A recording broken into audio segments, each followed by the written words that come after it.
दोस्तों आज इस वीडियो में आपको कक्षा 11वीं हिंदी काव्य खंड के अति महत्वपूर्ण प्रश्न उत्तर बताने वाला हूं।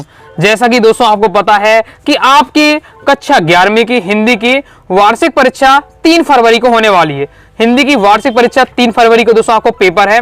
तो जो मैं दोस्तों आपको बताते जाऊं, मान के चलना 100% इसी से आने वाला है, क्योंकि लास्ट ईयर भी दोस्तों मैंने क्या पूरी हिंदी की सीरीज स्टार्ट की थी इंपॉर्टेंट क्वेश्चन आंसर की। टॉपिक बाय टॉपिक में आपको क्या है इंपॉर्टेंट क्वेश्चन बताऊंगा। ओके, जैसे टॉपिक कौन कौन से, काव्य खंड है, गद्य खंड है, वितान, अभिव्यक्ति माध्यम, पद्य साहित्य का इतिहास, गद्य साहित्य का इतिहास। ओके, और साथ ही आपके अलग से बहुत सारे और भी टॉपिक हो जाते हैं, आपका निबंध लेखन, पत्र लेखन। ओके, तो जितने भी आपके टॉपिक हैं सभी के मैं आपको टॉपिक बाय टॉपिक वीडियो लाऊंगा। तो आप क्या वीडियोस देखते जाइएगा और वीडियो को देखते ही देखते तैयार करते जाइएगा, तो आपकी दोस्तों हिंदी की कंप्लीट तैयारी हो जाएगी। और ऐसा नहीं कि आप वीडियो देखकर जो तैयार करेंगे केवल पास होंगे, पास नहीं आपका टॉप करेंगे। 80 में 80 आपका स्कोर रहने वाला है। जो मैं आपको बताऊं सब तैयार करते जाना है, ज्यादा मेहनत नहीं करनी है, वीडियो को ध्यान से अंत तक देखना है और आपको समझाते भी जाऊंगा तो समझते तुरंत जाइएगा। ओके, तो आज की इस वीडियो में हम क्या काव्य खंड के महत्वपूर्ण प्रश्न देखेंगे। अलग से प्लेलिस्ट बना दूंगा class 11th Hindi important question answer वार्षिक परीक्षा के नाम से। तो आप क्या क्रम से टॉपिक बाई टॉपिक वीडियो देखते जाइएगा, रेगुलर वीडियो आएंगे तो आपको क्रम से देखते जाना है। तो कंप्लीट मैराथन होने वाली है, एक भी प्रश्न नहीं छूटे वाला है। जो मैं आपको बताऊं यही आपका आपके एग्जाम में आपको देखने को मिलना है। तो जिस मेहनत से तू आज भाग रहा है, जिस मेहनत से तू आज भाग रहा है, वही कल तुझे सफलता दिलाएगी। झोंक दे खुद को इस आग में, यही आग तुझे हीरा बनाएगी। काव्यखंड के महत्वपूर्ण प्रश्न देख रहे हैं, तो आपके काव्यखंड से आपके पेपर में 2 नंबर के क्वेश्चन रहने वाला है। ज्यादा क्वेश्चन नहीं बता रहा हूं, 12 से 13 क्वेश्चन आपको, 13 से 14 क्वेश्चन है लगभग। ओके, तो सभी आपको तैयार कर लेना, वीडियो को देखते ही देखते आप तैयार कर लेंगे, क्योंकि आसान भाषा में आपको समझा दूंगा। समझते जाइएगा तो अपनी लैंग्वेज में भी आप लिख सकते हैं। ओके, तो पहला क्वेश्चन है, कबीर की दृष्टि में ईश्वर एक है, इसके समर्थन में उन्होंने क्या तर्क दिए। जितने क्वेश्चन बताऊं वो सब प्रीवियस ईयर पेपर के भी आपके रहेंगे इसमें क्वेश्चन, तो भी आपकी है प्रीवियस ईयर पेपर वाली तैयारी होती जाएगी। बहुत ज्यादा महत्वपूर्ण क्वेश्चन है, प्रीवियस ईयर में आ चुका है। कबीर ने कहा कि जो ईश्वर है, ईश्वर एक है। ओके, भगवान केवल एक ही है। तो उन्होंने इसके सिद्ध करने के लिए, इस बात को सिद्ध करने के लिए क्या क्या बातें बताई है। तो कबीर की दृष्टि में ईश्वर एक है, उन्होंने इसके समर्थन में निम्नलिखित तर्क दिए। पहला, संसार में सब एक जगह एक ही पवन एक ही जल है। चाहे पूरे संसार में आप कहीं भी चले जाएं, हवा बहती है, एक ही जल रहता है। ओके, दूसरा पॉइंट है, सभी में एक ही ज्योति समाई हुई है, एक ही मिट्टी के से सभी बर्तन बने हैं। ओके, ये सब एग्जाम्पल दिए, उदाहरण दिए हैं, जिनसे कवि ने सिद्ध किया है कि जिस प्रकार से पूरे संसार में एक ही हवा चलती है, एक ही जल होता है, एक ही तरह की लगभग मिट्टी रहती है, इसी प्रकार से क्या भगवान भी एक है। सभी प्राणियों में एक ही ईश्वर विद्यमान है, भले ही प्राणी का रूप कोई भी हो। मूर्ख व्यक्ति ही ईश्वर के भिन्न रूपों का कथन करता है। मतलब जो मूर्ख व्यक्ति होता है वही क्या ईश्वर को अलग अलग बताता है, बाकी क्या है ईश्वर तो एक प्रकार से एक ही है। सिंपल लैंग्वेज दिया हुआ है। ओके, 2 पॉइंट ही आपको मेन आंसर क्या है, 2 पॉइंट ही आपको याद कर लेना है। ओके, कि संसार में क्या है एक ही पवन एक ही जल है, और संसार के जितने भी बर्तन है वो एक ही मिट्टी से बने होते हैं। ओके, और सभी में क्या है एक ही ज्योति समाई हुई है। नेक्स्ट हमारा क्वेश्चन है, कबीर ने अपने को दीवाना क्यों कहा है। कबीर ने अपने आप को दीवाना कहा है, तो क्यों कहा है। तो यहाँ दीवाने से मतलब है पागल से, दीवाने का मतलब क्या है पागल से। तो यहाँ दीवाना का अर्थ क्या है पागल से। किसी के प्रेम में डूबा हुआ व्यक्ति क्या है दीवाना कहलाता है। कबीर भी क्या है प्रभु की भक्ति में लीन है, जबकि ये संसार है वो बाह्य आडंबरों में उलझकर ईश्वर को खोज रहा है। अतः कबीर ने क्या है स्वयं को दीवाना कहते हैं। क्लियर है, जितना मैं आपको बता रहा हूं आंसर इतना ही आपको पेपर में लिखना है। ओके, आगे देख लेते हैं। नेक्स्ट है, मीरा कृष्ण की उपासना किस रूप में करती है, वह रूप कैसा। बहुत ज्यादा महत्वपूर्ण क्वेश्चन है, कई बार ये एग्जाम में आ चुका, कई बार आ चुका। ओके, चतुर्मासिक और द्विमासिक वार्षिक परीक्षा में भी क्वेश्चन आ चुका है। तो मीरा कृष्ण की उपासना किस रूप में करती है और वह रूप कैसा है। तो मीरा कृष्ण की उपासना पति के रूप में करती है। उनका रूप मन को मोहने वाला है, वे क्या है पर्वत को धारण करने वाले हैं। उनके सिर पर क्या है मोर मुकुट सुशोभित है। मीरा उन्हें अपना सर्वस्व मानती है और वे स्वयं को उनकी क्या दासी मानती हैं। बिल्कुल सिंपल दिया हुआ कृष्ण जी के बारे में यहाँ बताया जा रहा है कि मीरा कृष्ण की उपासना क्या पति के रूप में करती हैं। ऑब्जेक्ट में पूछा जाता है, कई बार क्वेश्चन आ चुका है। मीरा कृष्ण की उपासना किस रूप में करती है, तो पति के रूप में करती हैं। और उनका रूप क्या है मन को मोहने वाला है।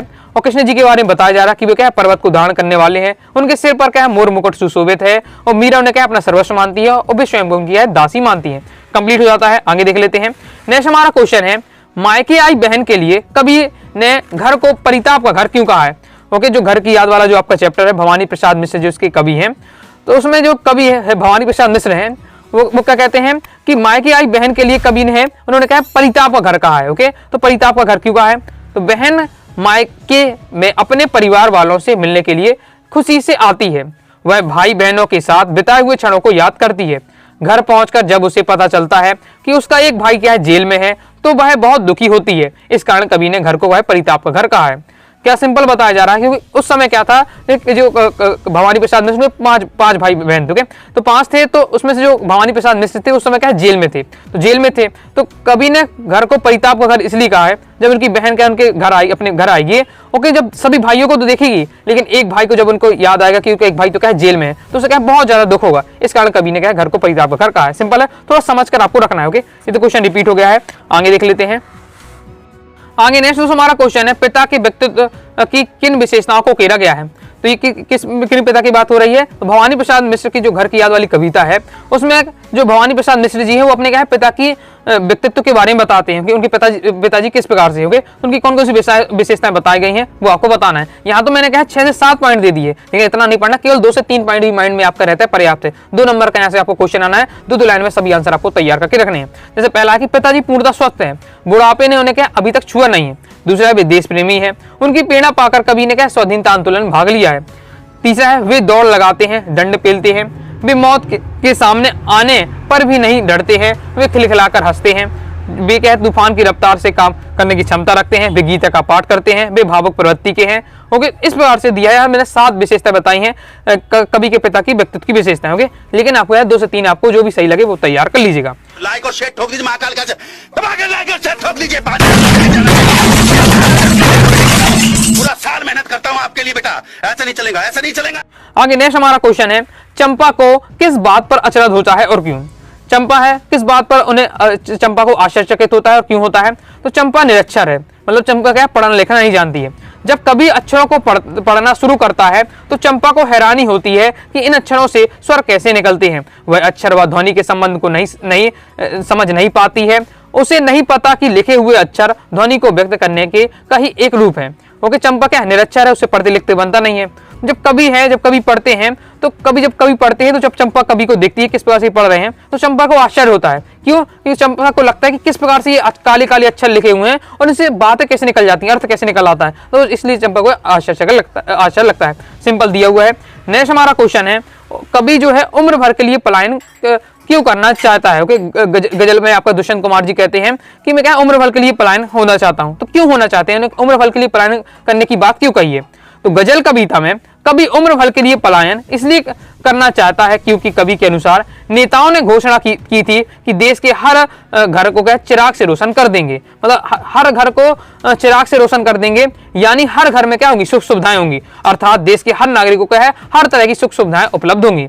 तो कवि क्या कहते हैं कि जो देश के नेता हैं उन्होंने घोषणा की थी कि देश के हर घर में चिराग जला देंगे, यानी हर घर में क्या है खुशियां भर देंगे, सुख सुविधाएं कर देंगे, लेकिन ऐसा कुछ नहीं हुआ। इसलिए कवि क्या है उम्र भर के लिए पलायन होना चाहते। तो एक लाइन और आप यहाँ ऐड कर लीजिएगा कि लेकिन ऐसा कुछ नहीं हुआ, इसलिए क्या है कवि उम्र भर के लिए पलायन होना चाहता है। नेक्स्ट हमारा क्वेश्चन है, भाषा में झारखंडीपन से क्या अभिप्राय है। तो समझ लेते हैं। भाषा में झारखंडीपन से का अभिप्राय है कि झारखंड की स्वाभाविक बोली, उसकी विशेषता, उच्चारण। कावित्री चाहते हैं कि संथाली लोग अपनी भाषा की स्वाभाविक विशेषताओं को सहज रखें। यदि संथाल परगने में दूसरी भाषा के लोग आकर बसने लगेंगे तो यहाँ की स्थानीय बोली व भाषा का लोप हो जाएगा, जो चिंता का विषय है। तो भाषा में झारखंडी का अभिप्राय क्या है कि जो कावित्री है वो कहती हैं कि जो वहाँ के स्थानीय संथाल लोग हैं उन्हें क्या अपनी भाषा को बचाना चाहिए, और वो साथ ही वो विरोध भी करती है और दूसरे एरिया के लोग आते हैं तो अपनी भाषा यहाँ बताएंगे होंगे, जिससे क्या है जो मेन यहाँ की भाषा है झारखंडीपन है जिसमें वो क्या है धीरे धीरे लुप्त हो जाएगा, और ये चिंता का विषय है। इस प्रकार से बताया जा रहा है। नेक्स्ट हमारा क्वेश्चन है कि बस्तियों को शहर की आबो हवा से बचाने की आवश्यकता है, तो क्यों है। ओके, तो इसके लिए देख लेते हैं, इसमें आपको होगा क्यों होगा, इस पर से क्वेश्चन होगा। तो बस्तियों को शहर की नग्नता व जड़ता की आबो हवा से बचाने की जरूरत है। आज शहरी जीवन में क्या समग्र व स्वार्थ प्रवृत्ति प्रबल है, प्रदूषण व्याप्त है, शहरी जीवन में उमंग, उत्साह व अपनेपन का प्राय अभाव है। बस्तियों को शहर की आबो हवा से बचाने पर भारतीय सभ्यता व संस्कृति की रक्षा का संभव है। तो कवित्रियां क्या कहती हैं कि जो शहर की जो हवा है, मतलब शहर का जो वातावरण है, उससे वे अपने गांव को बचाना चाहती हैं, क्योंकि शहर में अब क्या रह गया है, अपनापन रह गया है, स्वार्थी लोग हो गए हैं, उसके लिए ये बहुत सारी साथ ही जो शहर का वातावरण है पूरा प्रदूषण हो गया है, जबकि गांव में अभी भी काफी हालत सुधरी हुई है। इसलिए क्या है जो कवित्री वो कहती है कि बस्तियों को शहर की आबोहवा से बचाना चाहिए। ओके, जिससे हमारी क्या सभ्यता और संस्कृति बची रहेगी। कंप्लीट हो जाता है। नेक्स्ट हमारा क्वेश्चन है कि चंपा की कवि ने चंपा की किन विशेषताओं का उल्लेख किया है। ओके, तो आगे बढ़ने से पहले दोस्तों बताना चाहूंगा, प्रॉपर दोस्तों अगर आप तैयारी करना चाहते हैं तो आप हिंदी सब्जेक्ट का क्या है पूरा कोर्स ज्वाइन कर सकते हैं। कोर्स में दोस्तों आपको क्या मिलने वाला है, पूरा आपको मटेरियल दिया जाएगा, पूरा आपको पीडीएफ मटेरियल दिया जाएगा, पूरे नोट्स आपको प्रोवाइड करा दिए जाएंगे, चाहे वो ग्रामर के हो चाहे आपकी बुक के हो। ओके, तो कोर्स ज्वाइन करने के लिए 90 39 53 40 79 इस दिए व्हाट्सएप नंबर मैसेज करके कोर्स के बारे में जानकारी ले सकते हैं। कोर्स को ज्वाइन कर लीजिएगा, पूरा मटेरियल आपको मिल जाएगा, कम समय में दोस्तों आप अच्छी तैयारी कर पाएंगे। तो नेक्स्ट हमारा क्वेश्चन क्या है, कवि ने चंपा की किन विशेषताओं का उल्लेख किया है। कवि ने है जो चंपा नाम की लड़की है उसकी क्या क्या विशेषताएं बताई है। तो सिंपल आपको दो शब्द आपको याद रखने हैं कि पहला चंपा क्या थी, अनपढ़ थी। पहले वाले क्वेश्चन बताया हमने, निरक्षर थी, यानी चंपा क्या अनपढ़ थी, पढ़ना लिखना नहीं जानती थी। दूसरी विशेषता है कि स्वभावक चंचल थी। ओके, चंचल थी। तो ये आपको 2 पॉइंट याद करके रखने हैं बस, बाकी तो इसमें थोड़ा क्या है उन पॉइंटों को डिटेल से समझाया जा रहा है। तो आपको पहला अभी इतना लिखने की जरूरत नहीं है, सीधे आपको 2 नंबर में बताना है। कवि ने चंपा की निम्नलिखित विशेषता को बताया, पहला अनपढ़। कविता में चंपा को क्या अनपढ़ लड़की बताई गई है, वह सुंदर नामक एक ग्वालियर की क्या पुत्री है और पढ़ाई लिखाई से दूर स्वयं गाय भैंसों को चराने का कार्य करती है। बस इतना 2 लाइनें बता देना। ओके, क्योंकि समझाने की दृष्टि से मैंने इतना दिया है, बाकी आपको 2 लाइन बताना है। दूसरी विशेषता है स्वभाव का चंचल। चंपा गांव के वातावरण में पली बड़ी एक अति ग्रामीण परिवेश में रहने वाली लड़की थी।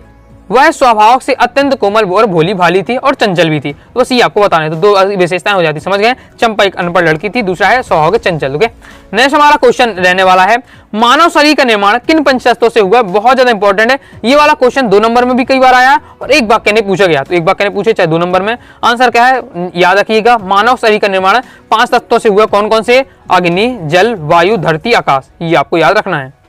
इसके बाद नेक्स्ट हमारा क्वेश्चन रहने वाला है, चंपा ने ऐसा क्यों कहा कि कलकत्ता पर बजर गिरी। बजर यहाँ मतलब होता है बिजली, बजर से मतलब बिजली। तो चंपा ने ऐसा क्यों कहा कि कलकत्ता जो शहर है उस पर बिजली गिर जाए।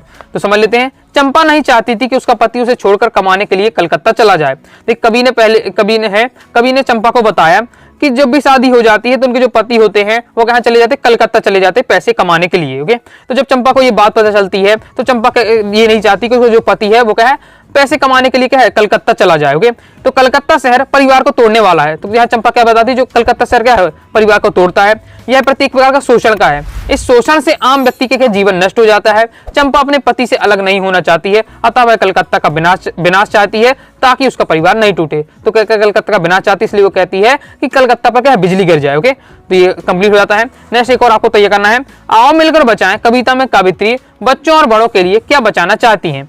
तो आओ मिलकर बचाएं कविता में कवित्री बच्चों और बड़ों के लिए क्या बचाना चाहती हैं। तो प्रस्तुत कविता में कवित्री बच्चों के लिए मैदान, बच्चों के लिए क्या खेलने के लिए मैदान और बड़ों के लिए अनेक चीजों के साथ साथ पहाड़ों की शांति बचाने की बात कहती है। तो ये आपको तैयार कर लेना है। तो इस प्रकार से मैंने आपको 13 से 14 क्वेश्चन बताए, तैयार करके रखिएगा। ओके, ये थे आपके काव्य खंड के इंपॉर्टेंट क्वेश्चन जिन्हें आपको एकदम तैयार करके रखना है।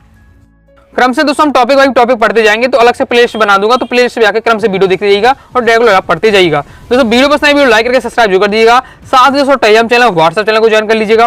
कोई दोस्तों डाउट आता है कमेंट बॉक्स में जरूर पूछ लीजिएगा। मिलते हैं दोस्तों नेक्स्ट वीडियो में, तब तक के लिए बाय बाय।